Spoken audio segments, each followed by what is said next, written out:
Good evening and welcome to NAZ Today. I'm community anchor Kara Hammer. And I'm student anchor Sierra Ferguson. Thank you so much for joining us. And texting. We all know that we shouldn't do it while we're driving. And a former undocumented immigrant who was living in Flagstaff learned the hard way that texting while driving can land you in jail. Tomorrow on NAZ Today, we will share with you the story of Roberto Salamanca, who was found guilty of second-degree murder. Police say he was driving more than 80 miles per hour intoxicated and was texting his girlfriend when his car collided head-on with another vehicle, killing the other driver, Kyle Weibel. We'll also tell you about a decision just in from the Arizona Court of Appeals that may make it easier for judges to come down harder on criminals who are texting during their offense. Health and Human Services Secretary Kathleen Sebelius was in the hot seat Wednesday, testifying before the House Energy and Commerce Committee for the first time since the botched debut of healthcare.gov. Governor Sunli Sirfati has the report from Washington, D.C. You don't know how many people want to hear you this morning. With that greeting, embattled Health and Human Services Secretary Sebelius said the words that many wanted to hear. I apologize. I'm accountable to you for fixing these problems. She admitted the healthcare rollout has been, quote, miserably frustrating and promised additional fixes. The cost of the website revealed for the first time today, $56 million spent for IT support alone, $174 million total spent so far. The mood at the hearing was tense. Who was in charge as it was being built? Was in charge up till... At that team, who is the individual? Michelle Snyder is the... Michelle Snyder is the one responsible for this debacle. Well, excuse me, Congresswoman, Michelle Snyder is not responsible for the debacle. Hold me accountable for the debacle. Okay. I'm responsible. Perceived broken policy promises were called into question. If you like your health care plan, you can keep your health care plan. After worries that some have had their health care policies canceled. Why was that change made?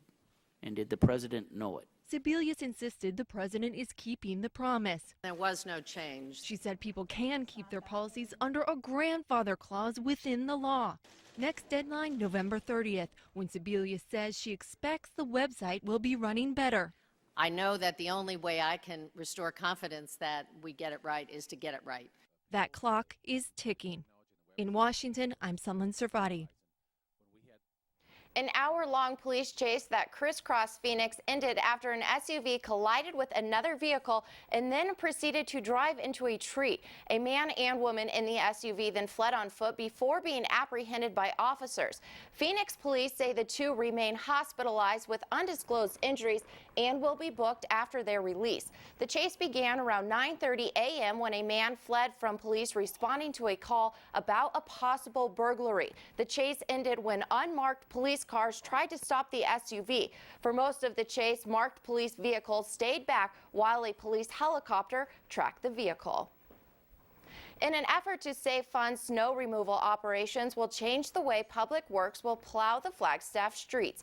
NAZ's Shalia Peshlikai has more. Today, we spoke with Nathan Gonzalez with the County Manager's Office, who told us more about the budget cuts being placed on snow plowing. Motto for the Public Works Department when it comes to snowfall has been catch a flake. Pretty much whenever you see any kind of snowflake coming down, our crews have been out on the roads patrolling and sanding right away. What we found over the last several years is that isn't always been the most cost-effective way for our crews and our Public Works Department to deploy our crews. So what we're doing right now is we're reevaluating the best possible ways to and efficient ways to deploy our crews to make sure that the roads remain passable and open. It's pretty much a budget issue at this point. Over the past several years, the county have been getting less revenue from the state's Highway User Revenue Fund. Those HERF dollars go to counties to help with various road projects, and here in Coconino County, our Public Works Department spends about $2 million of those funds in plowing alone. So in trying to come up with ways to best efficiently use these dollars, employing some of these recommendations, we're looking at saving about $500,000 per year. For NAZ Today with videographer Adrian Garola, I'm Shalia Peshlikai.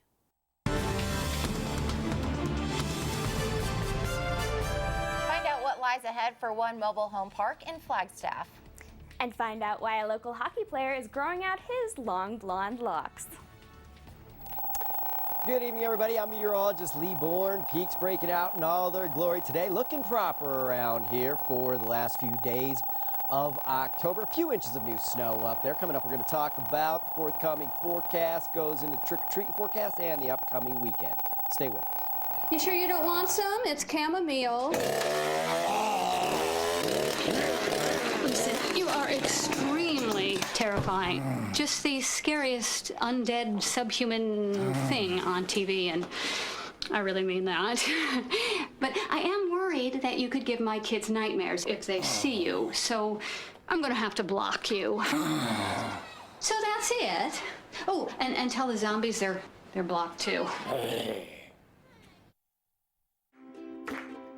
Modern Grove Neighborhood Eatery and Market defines the heartbeat of our local community by bringing together the food and families that call it home.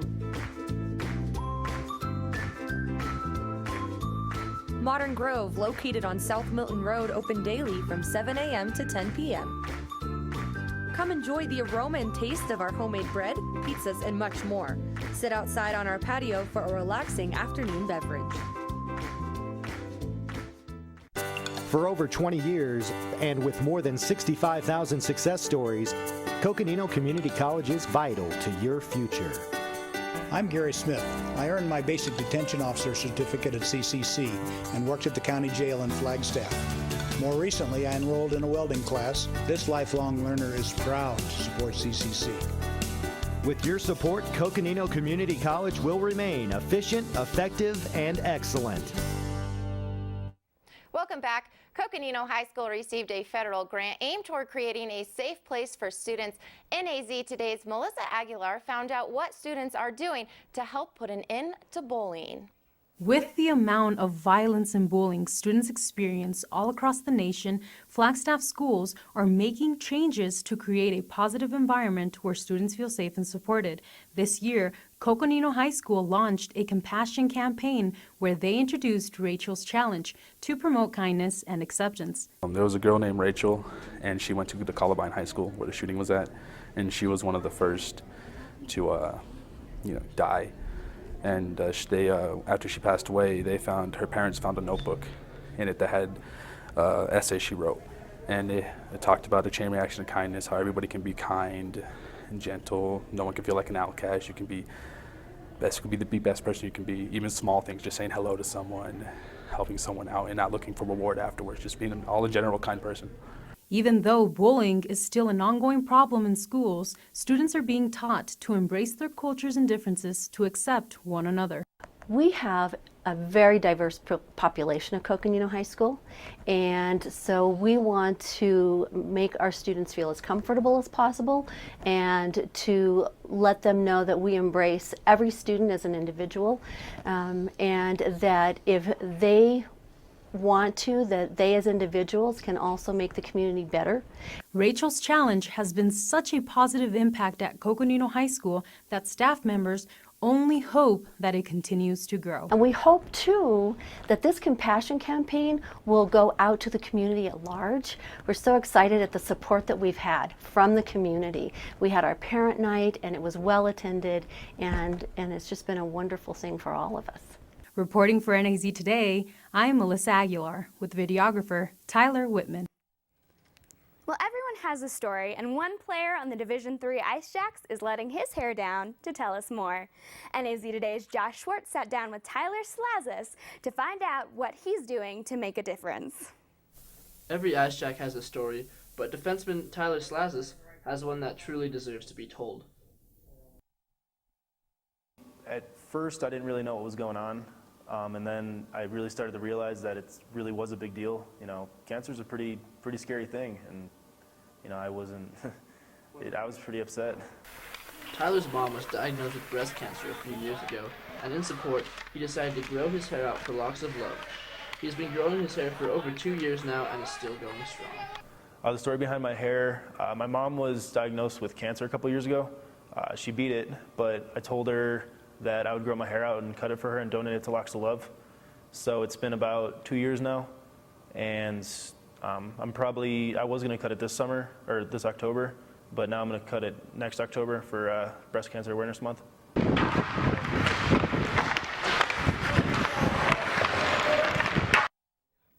Tyler will be on the ice with the rest of his team, supporting his mom with that long blonde hair. Be sure to be at J Lively to support all of the NAU Ice Jacks this Friday night. Well, the dilemma regarding the Arrowhead Village Mobile Home Park has yet to reach a resolution. Reporter Emily Kane met with Planning Director Jim Cronk in studio to discuss the progress of a decision. I'm here today with Jim Cronk, Planning Director for the City of Flagstaff, and he's here to talk to us a little bit about the controversy about a certain trailer park on the west side of Flagstaff. So what exactly is going on, Jim? Well, it's good to be here, and thank you very much. There is a trailer park on the west side of Flagstaff, just off of Route 66 at Blackbird Roost, that intersection there. And a company called the Landmark Properties is proposing to buy that property and actually the adjoining piece, the trailer park and the adjoining property. And they're proposing a student housing project there with a little bit of commercial. And if that were to be approved, then that would mean that the trailer park owners and the renters would have to move out to make room for the student housing project. Okay, and what exactly is the dilemma with relocating the people who live here? There are 56 mobile homes in the trailer park today. And moving mobile homes is not just an automatic simple thing as you would expect. There's a state program for assistance to folks who own their home, their mobile home, to move. A couple of requirements are that you have to be a resident of the United States to do that, to qualify for that program. And you have to be able to either have a newer mobile home, or if you have an older mobile home, bring it up to at least what they call the 1976 standards. That's when the rules changed on construction standards. Right now, we're looking at most of the mobile homes in there are older than that date, and so therefore do not yet meet that requirement. So there's a financial burden to improve the home, electrical, plumbing, whatever. And if there are any non-residents in there, then they wouldn't qualify for the relocation assistance program anyway. So there's a financial burden either to fix it up or just moving it. Okay. Yeah, and then just real quick, what are some misconceptions that have arisen from this project? Well, one that we've heard is that the city's already approved the new developer's proposal to do the student housing, which is not accurate. We have received an application from the new owner, or the prospective owner. He's got a contingency contract to purchase. We're reviewing that at the staff level right now, but before that gets approved, it's going to have to go to the City Planning Commission and ultimately the City Council. That process would have at least 3 public hearings where the public gets to come participate and give their opinion on the new project and the impact on the residents of the mobile home. So none of that has happened yet. So we're 2 months, maybe 3 months away from even getting that in front of the City Council. Okay. So that's the big controversy, I think. Definitely. So we'll keep an eye out for that decision then. Thank you so much for being with us today, Jim. I appreciate it. Okay. And for NAZ Today, I'm Emily Kane. Rival teams will battle on the volleyball court for the last game of the season. Sports anchor Alex Lucero will give us the details. Will you get cold in your Halloween costume? Lee Bourne will tell us what to expect for tomorrow's trick-or-treat weather.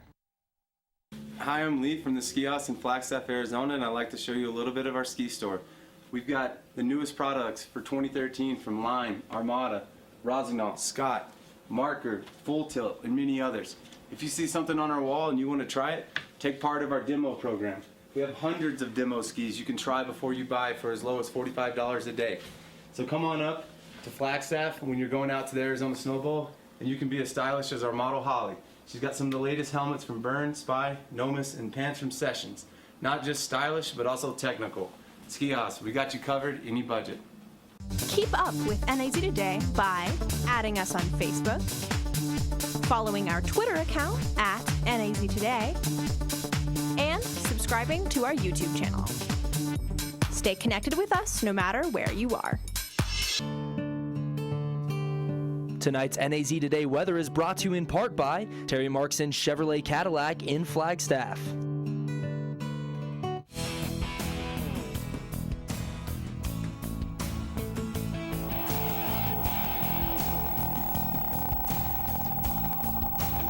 All right, a little bit of morning snow out there for us this morning as a secondary portion of the storm system went through and then it broke out. Mostly sunny during the afternoon hours. Cool day out there today, 46 degrees, about 10 degrees below the average for this time of year. Overnight low last night was 28 degrees. And Doris, do you mind getting that cursor off my screen?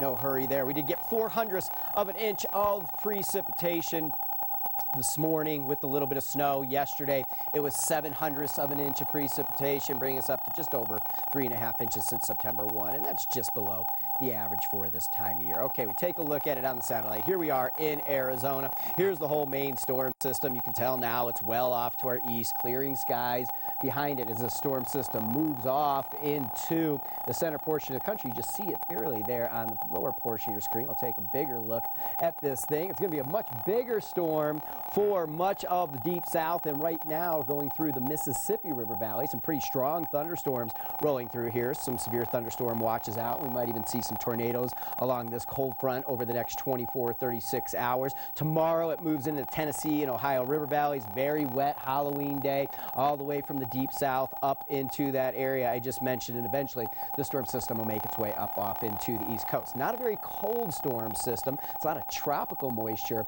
making its way into this. It's cold behind it where things have really cleared out. Just a few scattered rain and snow showers throughout the Intermountain West behind the storm system. Look at all this tropical moisture, though. If we switch it over to the satellite, decaying tropical storms off Baja California feeding into that low pressure. So that's where they're tapping into all this moisture. But in the meantime, look behind it, the entire western United States, pretty clear. And we take a look way out into the Pacific, pretty clear. And that's the way it's going to be around here, at least through about early next week timeframes. Our next weak cold front moving in. We're going to go into a warming trend the next several days. Tomorrow, still a little bit cool, but by the end of the week and into the coming weekend, we'll see temperatures rebound quite nicely. Currently outside, it's 50 in Payson, 49 in Prescott, and 38 for us here in Flagstaff, 35 at the Grand Canyon. We're in for a very cold night tonight, one of the coldest nights of the season behind this storm system. Forecasting 18 for us in Flagstaff, many mountain locations seeing the teens, and some of the lower desert and valley locations that still haven't seen that first frost around Sedona, places like that, are going to get down right around the freezing mark overnight tonight. Okay, so for Halloween, it's all sunshine, 53 degrees. It will be quite cold as we get into trick-or-treating time. I'm forecasting about 40 degrees for us here in Flagstaff around 7 o'clock. If you're in lower valley locations, temperatures will be in the low mid-50s, and temperatures will be dropping off quick once again tomorrow night. Statewide temperatures tomorrow, Payson 64, 61 in Winslow, and 57 in Tuba City. It's sunshine statewide. Okay, here's a look at the extended forecast. It's all sunshine all the way into Sunday. High temperatures do jump up to around the 60-degree mark here by the end of the week. Sunday, I think the breeze picks up a little bit during the afternoon as another fall storm system is on the approach. It doesn't look overly impressive at all. A little bit windy out there on Monday and quite a bit cooler once again. So more of this just up and down kind of fall behavior with the weather. Well, we love fall here in Flagstaff, and especially for us sports fans, because now all of our favorite sports are overlapping. Football and the start of basketball, the Lumberjacks taking to the court. Yeah, basketball tonight. NAU takes on Arizona Christian. I have what's coming up in sports. I was an ordinary guy, but I switched to Suddenlink's new internet, and now I can't stop being awesome, because it's the fastest in town. Downloads, uploads, any kind of load, everything just flows at speeds 13 times faster than phone company DSL. Even when the whole family is online, there's no buffering. With DSL, we were suffering.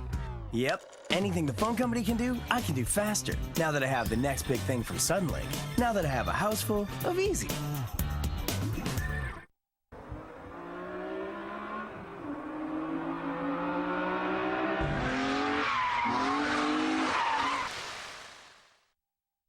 Regular maintenance and inspection are important to the overall health in your car. Check coolant levels to see if you're low on coolant, and recognize that overheating may be caused by a low coolant level. Regular maintenance calls are necessary to ensure your vehicle is performing efficiently. This week's car tip was brought to you by Terry Markson Chevrolet Cadillac, located on Highway 66. At Northern Arizona University, green is a school color and who we are. Being green creates jobs. Money put back in the economy. Being green is recycling resources. The same fries that power our students power Northern Arizona. Being green shapes our future.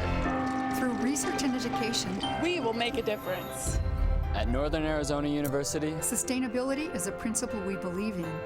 Northern Arizona University, the difference that matters. I already knew that I was going to go to college, from a young age. I definitely want to major in political science, become the mayor or something, make the situation better for other people. My name is Justin, and I am your dividend.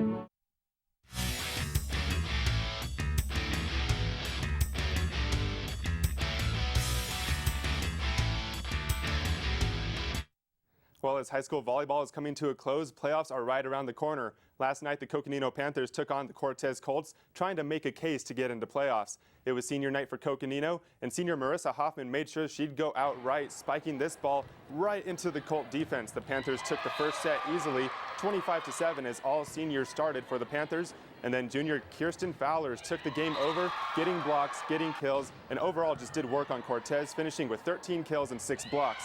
Coconino swept Cortez in 3 sets, and coach Amanda Gabidis and Marissa Hoffman talk about tonight's game against Flagstaff and their potential playoff spot.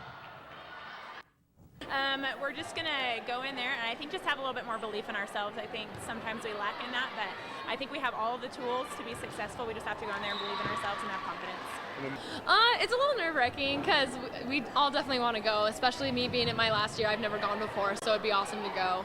So we just got to focus tomorrow because that's what's going to make or break us. Tonight is the final game for both the Flagstaff Eagles and Coconino Panthers, and of course it would be against one another. In the last meeting between these schools, Courtney Leffel and Randy Powers bullied their way through the Panthers defense. Leffel had 20 kills and Powers had 21, while Marissa Hoffman led Coconino with 15 kills, and Flagstaff held Kirsten Fowlers to only 4. The Eagles won 3-1 in that meeting, setting up a fun rematch for tonight's game. Flagstaff is currently ranked 4th overall in Division III, while Coconino is 16th, right on that playoff bubble. This game started at 6 at Flagstaff High, and we'll have results on that game tomorrow. Well, other teams trying to make playoffs are the Northland Prep Spartans, as they took on Phoenix Country Day in their regular season finale. On senior night, the Spartans defeated the Phoenix Country Day Eagles 3-1. Senior Haley Phoenix had 9 kills and 9 blocks, while junior Scotty Manson led the team with 16 kills. The Spartans are ranked 4th in Division IV, so it looks like the Northland Prep Spartans are on their way to playoffs. And moving on over to the hardwood, the NAU men's basketball team season tips off tonight. The Lumberjacks are taking on the Arizona Christian Firestorm tonight in an exhibition game. With 4 seniors leaving, there are 7 new players added onto the NAU roster. This game starts at 6:30 over at the Roll Activity Center. Admission is free to the public, so go check out the new look Lumberjacks. And on the ice, the Phoenix Coyotes took on the Los Angeles Kings last night. The Kings beat the Coyotes 7-4 last week. Early on in the second period, no score, and the Kings are on the attack. We'll have that video. There it is. Trevor Lewis gets the breakaway, and he's going to take a rocket shot. Great glove save right here by Mike Smith. Now late into the second period, Derek Morris gets the puck at the point and risks this shot right into the crease and somehow finds the back of the net. Coyotes up 1-0. And right before the end of the second period, power play for the Coyotes. Keith Yandel is going to get the puck, and he's going to pass it to Ekman Larkin, who's going to take a strong slap shot that gets deflected by Shane Doan for the goal. Coyotes up 2-0. And in the third, turnover by the Kings, and David Moss comes away with it and takes it down the ice and centers the puck to Kyle Chipchura for the easy goal. Kings would tack on a goal late, but the Coyotes would hang on to win 3-1. Coyotes host the Nashville Predators tomorrow night. There's a ton of plays made in sports every day that we talk about with our friends. Well, the Northern Arizona Lumberjacks football team had a play of their own. It's our top play of the day. They're going to go for it. It's 4th and short. Graves under center. Takes the snap. Oh, Ryan Reardon just came over the top of the line of the year. Wow, Ryan Reardon had his Wheaties this morning as he timed the snap count perfectly to bring down the quarterback. Lumberjacks won this game 17-13, and this play was on SportsCenter's top 10 plays as #1 overall. So Lumberjack Country getting a little bit of love. I think I have seen that play at least 100 times. I cannot stop watching it. I don't know what I love more, Mitch Stroman and Kevin Stevens or the play itself. I'd have to go with the play itself. That's just amazing to time it that perfectly. It was awesome. He had some Troy Polamalu in him right there. Oh yeah, definitely. Just not without the hair. Well, we'll be right back. Come back and join us.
And we're out. You got plans? You bet.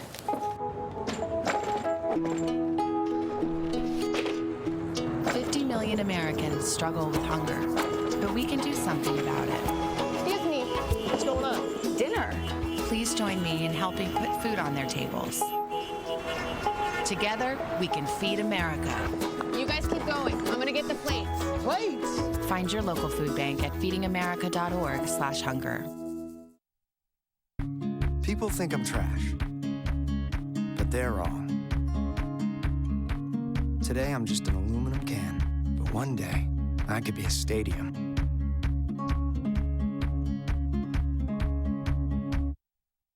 All right, frigid out there tonight. Forecasting 18 degrees here in Flagstaff by Thursday morning. Halloween, high temperature 53. It'll be chilly out there for trick-or-treaters. 40 degrees forecast. About 7 o'clock trick-or-treating time. Bundle them up, and the warming trends in the forecast down in Sedona quite a bit more pleasant with high temperatures bordering upper 60s tomorrow and then into the 70s. It'll be a cold night down there tonight. All right, and when you think of the classic fishing story, you probably think about someone exaggerating about the size of the fish that they caught. Well, this fishing story is going to go a little bit differently. Check this out. These professional fishermen were posing with their prized catch in order to appear on the show Chef on the Water, and Poncho, the sea lion from Cabo, leaps out of the water to treat himself to some tasty tuna. Let's see that again. Holy cow.